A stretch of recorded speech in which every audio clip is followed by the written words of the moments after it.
안녕하세요. 여행길자입니다. 코로나로 시간적인 여유가 생겨서 휴식의 시간을 갖던 중에 우연치 않게 여행사에 취업을 하려는 고등학생 및 취업 준비생들의 여행회사 및 그리고 여행업 질문을 많이 받았습니다.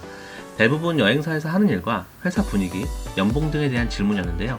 제가 이걸 간략하게 말씀드리기에는 너무 길어져서 취업하시려는 분들이나 이쪽으로 희망하시는 분들이 이해가 갈 수 있도록 여행사의 업무 분위기, 회사 구조, 그리고 조심해야 할 것들에 대해서 말씀드리겠습니다. 첫 번째, 여행사에서 업무 및 분위기는 어떻게 되나요? 우선 큰 그림에서 하는 일을 설명을 쉽게 말씀드리자면, 여행사 직원은 콜센터 업무 플러스 프리랜서 플러스 일반적으로 생각하시는 군대식 문화의 중소기업을 생각해 주시면 됩니다. 왜 콜센터인가요? 기본적으로 여행업 자체가 예약을 하기 위해선 유선상의 상담을 진행하게 됩니다. 아마 이제 여행사 취업을 하시게 되면 부서를 배정받게 될 텐데, 동남아, 유럽, 아시아, 남태평양, 미주 등 본인의 의사 및 회사 상황에 따라서 부서 배정이 됩니다. 이렇게 해당 지역 중 한 곳으로 배정이 받게 되고요. 예를 들어서 본인 지역이 동남아 태국 부서인 경우에 아침 출근해서 오후 퇴근할 때까지 태국 예약을 하는 손님들과 통화를 하게 됩니다. 첫 번째는 태국 여행 하시는 곳의 지역 설명, 더우면 얼마나 더운지, 환전은 얼마나 해야 하는지, 자기가 파타야로 넘어갈 건데 어떻게 가는지 등 이렇게 해당 지역에 관해 설명을 드리게 됩니다. 두 번째는 이 손님분들의 입금 및 환불, 예약한 손님들 호텔 수배 및 그룹 항공권 예약이 있고요. 지금 말씀드린 이 두 번째 업무는 첫 번째 말씀드린 업무 통화를 하면서 동시에 수배 및 항공권 예약, 그 다음에 다른 여행사, 태국 부서 담당자들, 그 다음에 다른 항공사, 노선 담당자들과 매신을 하면서 통화를 하셔야 돼요. 물론 정신이 없을 때도 하지만 적응이 되면 타 여행사 친구들과도 농담을 주고받을 만큼 여유가 생기기 때문에 전혀 걱정 안 하셔도 됩니다. 그렇기 때문에 기본적인 업무 성격은 콜센터와 비슷합니다. 전화가 오면 얼마나 오겠어 생각하시는 분들도 계시겠지만, 전날 홈쇼핑 방송 또는 소셜 커머스 등을 진행하는 경우에는 입이 마르게 진짜 하루 종일 전화만 합니다. 왜 큰가 해서인가, 여행사는 기본적으로 영업이 주 업무이다 보니까 실적과 어느 정도 관계가 있습니다. 연봉에 대해서는 저희가 이제 다음 편에 세세하게 정리를 해드리겠지만, 기본적으로 여행사 연봉은 케이스 바이 케이스입니다. 어느 정도 평균치는 있습니다. 다만 같은 팀 안에서 대리 2명의 급여가 다를 수가 있습니다. 물론 이 회사에서는 많이 하면 많이 가져간다 말을 하겠죠. 이런 거는 없다고 생각하시면 됩니다.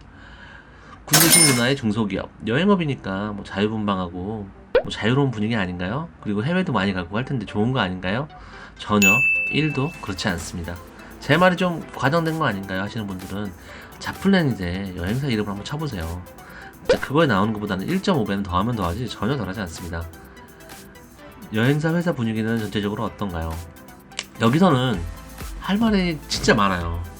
이런 거 다 듣고 이 업을 하실지 결정을 해주셨으면 합니다.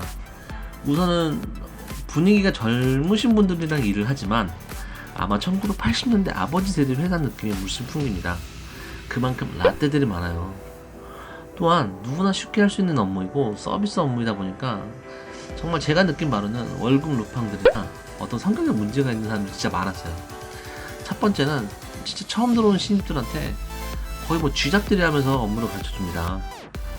이 부분도 케이스 바이 케이스이긴 한데 그래도 비율이 많은 것 같아요. 대부분 그 간호사분들 그걸 태움이라고 하나요? 그런 것처럼 완전 쥐잡들이 하면서 정말 업무를 가르쳐요. 물론 여행사 업무가 계속 이제 어떤 전화가 오고 이런 상황이다 보니까 진짜 과외하듯이 1부터 10까지 천천히 1부터 10까지 다 알려드릴 수는 없어요. 하지만 일반적인 그런 상황이라는 게 있잖아요. 그거를 기준으로 놓고 봤을 때는 꾸사리와 텃세가 정말 심한 편이에요. 그리고 사실 여행사 업무는 그렇게 대단한 게 아닙니다. 그리고 신입이 잘 모르는 거는 본인이 처음 하는 일이고, 그리고 본인이 잘 못 가르치니까 직원분이 모르는 건데 마치 네가 멍청하니까 한심하니까 모른다는 식으로 꾸사리를 주죠. 사실 이런 분들은 제대로 알려주지도 않아요. 질문도 못하게 하죠. 물론 신입분들 10분 중에 한 분에서 두 분 정도는 이상한 분들이 좀 있어요. 근데 대다수 좋은 분들이 첫 번째 사례 때문에 얼마 버티지 못하고 퇴사를 합니다. 그리고 두 번째는 서비스업 특성상 여자 대 남자 비율이 한 8대2 정도 되는데 완전 여초 회사라고 보시면 됩니다. 라인을 잘못 써서 항공팀, 재무팀 밑보이면 진짜 많이 피곤해져요. 이게 말이 안 되는 게 여행사라는 거는 영업을 토대로 돈을 버는 회사예요. 그렇다면 영업부서가 제일 우선순위가 돼야 되는데 영업부서가 우선순위가 아니에요. 영업부서가 눈치를 봐야 돼요. 자기가 그 회사가 돈을 벌면서 눈치를 봐야 됩니다. 그렇다고 뭐 바쁜 게 아니에요. 이분들 바쁘면 이해합니다. 근데 하루에 전화 4통 받나? 뭐 4통 받으면서 저런 행동을 하면 진짜 피가 거꾸로 솟는 느낌이 들어요. 이런 분들이 일부러 뭐 작정하면 그 사람이 퇴근이 늦어지는 경우도 생겨요. 그렇다고 라인을 잘 타면 되지 않느냐 하시는 분들도 계실 텐데 모든 라인마다 또라이들이 2명에서 3명 정도 존재합니다. 능력 없는 고인물들이 진짜 많아요. 세 번째는 나쁘고 능력 없고 못 들어본 사람이 진짜 많아요. 위에 방금도 말씀드렸다시피 실적제로 서로 급여가 다를 수가 있어요. 근데 이런 부분 때문에 뭐 예를 들어서 밑에 직원들한테 자기 코드로 예약을 넣게 합니다. 본인은 일을 안 해요. 위에서는 하는 줄 알겠죠? 이런 걸 이제 신입들한테 이렇게 좀 시키는 편이에요. 그리고 시스템 안에서 대충 일을 합니다. 예를 들면은 상담을 1에서 10까지 처리를 해야 되는 게 아니라 1에서 2까지만 하는 거죠. 그럼 다음 사람이 어쩔 수 없이 3에서 10까지를 처리하게 되는데 이때 해당 실적은 1에서 2만 기재한 사람이 가져갑니다. 그러니까 주로 과장급들이 좀 이런 쓰레기 같은 짓을 하는데 이런 어떤 불공평한 구조가 매우 정형화되어 있어요. 그리고 어느 정도 좀 일을 하다 보면 뒷돈 받는 사람들도 좀 쉽게 보이는 편이에요. 이거는 뭐 지역 상관없이 동남아든 유럽이든 뭐 예를 들어서 동남아 같은 경우는 뭐 인당 뭐 5,000원씩 팀장이 따로 뭐 돈을 받는다든지 이게 뭐 뒷돈을 받는 거 이외에 더 문제가 어떤 게 되냐면 뒷돈을 받기 때문에 그 업체를 당연히 쓰겠죠. 그리고 그 업체는 뒷돈을 줬기 때문에 단가를 더 올려야 됩니다. 그러니까 안 그래도 현지에서는 가이드가 마이너스 8만원 정도를 손해를 보는데 가이드도 돈을 더 벌어야 되니까 그럴수록 쇼핑이나 옵션을 손님들한테 할 수밖에 없는 거죠. 그렇다고 뭐 업체를 바꿀 수 있느냐? 거래처 지정은 보통 팀장의 권한을 가지고 있기 때문에 팀장이 지정을 합니다. 또 이런 뒷돈을 뭐 자연스럽게 받죠. 그렇게 진하게 하진 않아요. 그리고 당연히 이런 그 뒷돈을 받아서 단가가 올라가다 보면 가이드가 실수하고 옵션이나 쇼핑을 더 많이 하겠죠. 그로 인한 컴플레인에 대한 어떤 욕까지는 밑에 직원 몫이에요. 만약에 가이드가 1인당 보통 마이너스 8만원을 보는데 좀 좋은 상품 같은 경우는 가이드가 마이너스 한 5만원 내지 6만원 보거든요. 그러면 그렇게 심하지 않아요. 어쨌든 여행 가시면 쇼핑이나 옵션 같은 건 한두 개는 보통 하시기 때문에. 근데 이제 뒷돈을 주는 업체는 현지랜드가 1인당 마이너스 10만원 정도를 보는 거예요. 12만원. 그러면은 일반 거래처와 한 4만원 정도가 차이가 나기 때문에 가이드는 죽기 살기로 쇼핑이든 관광이든 할 수밖에 없어요. 아니면은 일은 일대로 하고 오히려 회사에 돈을 줘야 되는 그런 구조가 발생을 하거든요. 네 번째는 뭐 해외여행 출장 또는 팸투어. 근데 팸투어라는 게 어떤 그 지역을 판매하는 여행사들이 같이 사전조사의 의미로 해외를 같이 가는 것을 말합니다. 뭐 예를 들어서 세부 팸투어면 대한민국에서 세부를 판매하는 여행사는 다 가는 거죠. 가서 현지 호텔 매니저에게 뭐 호텔 PPT도 보고 뭐 현지 구조에 대해서 한번 설명도 듣고 이 지역을 판매하는 여행사끼리의 어떤 화합을 위해서 현지 업체가 마련한 자리거든요. 이 팸투어 출장이 그래도 처음 입사하면 자기가 담당하는 지역은 보내줬어요. 지금은 어떤 발전의 의지도 없고요. 출장은커녕 휴가도 잘 못 쓰는 경험을 하게 됩니다. 이마저도 출장 가고 나면 6개월 안에 퇴사하면 이 비용을 물어야 돼요. 근데 이 출장이 웃긴 게 목금토일월 5일 정도 가거든요. 그러면 월요일 아침 7시에 이제 인천에 도착인데 바로 도착하는 날 회사 출근이에요. 그러면 그 출장 간 기간은 연차에서 까입니다. 가서 논 것도 아니에요. 5일 동안 열심히 일을 했는데도 말이죠. 그러면 직원분은 2주 동안 하루도 안 쉬고 출근한 것처럼 느껴질 거예요. 실제 비용은 여행사는 유즈택스만 내고 나머지 비용은 랜드에서 냅니다. 그리고 생색은 여행사가 내죠. 왜 이렇게 안 좋은 말밖에 없냐고 하실 수 있겠으나 제가 다음 편에 여행사 연봉편을 또 설명을 하면 더 이해가 되실 거예요. 물론 여행업을 하시다 보면 좋으신 분들도 진짜 많이 만나뵐 수 있어요. 또 그런 분들 때문에 아 나도 여행으로 먹고 살아야지 하는 마음도 생기기도 합니다.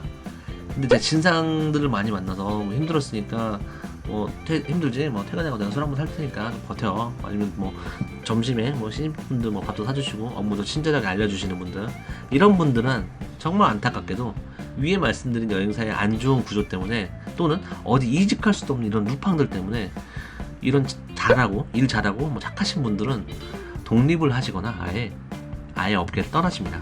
그러니까 요새는 제가 다닐 때보다 더 심해져서 직원들을 더 소모품 취급을 해요.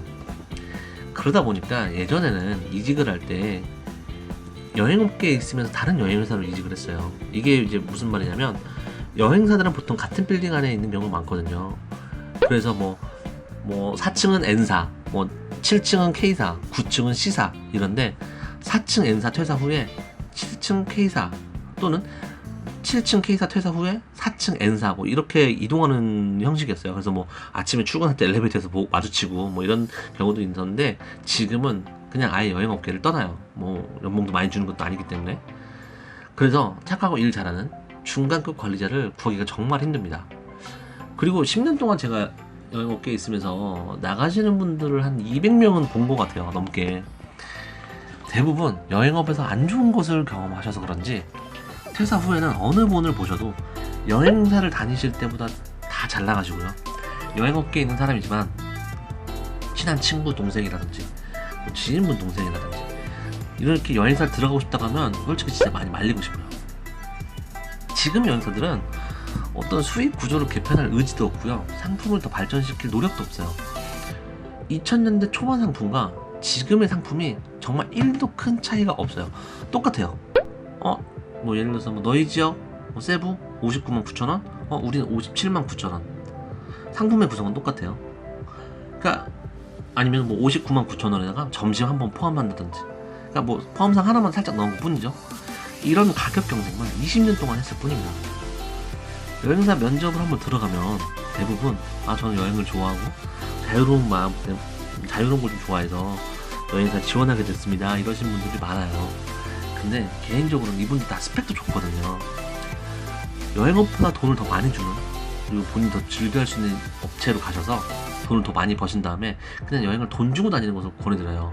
그게 더 다양하고 좋은 여행을 또 체험할 수도 있고요. 이 영상 하나로 모든 여행사가 다 이렇다라고 제가 말씀드리기에는 정말 간략한 부분만 말씀을 드렸어요. 그래도 난 여행사를 취업하고 싶어요, 궁금한 게 많아요 하시는 분들은 제 아래 메일로 여쭤보시면 제가 성심성의껏 간략하게 대답해드리겠습니다. 여행으로 먹고 산다는 게 보기보다 정말 어려워요. 다음 편엔 여행사 연봉 및 회사별 구조 및 장단점, 이런 부분을 설명드리려고 합니다. 도움이 되시고 즐거우셨다면 저에게 힘이 되는 구독과 좋아요, 댓글 부탁드립니다. 감사합니다.